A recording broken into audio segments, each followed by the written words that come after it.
So why is Python popular? Learning how to code in Python is probably the best way to learn coding. It reads almost like plain English and has many features that allow you to write complex tasks very simply.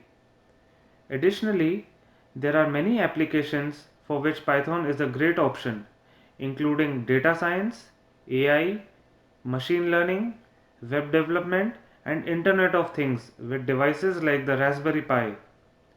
Furthermore, because it's considered truly universal and used to meet various development needs, Python is a language that offers a lot of options to programmers in general. If they begin working with Python for one job or career, they can easily jump to another, even if it's in an unrelated industry. It has a great corporate sponsor like Google. Google adopted Python heavily back in 2006, and they've used it for many platforms and applications since then. So if you want to work with Google, Python should be your go-to language.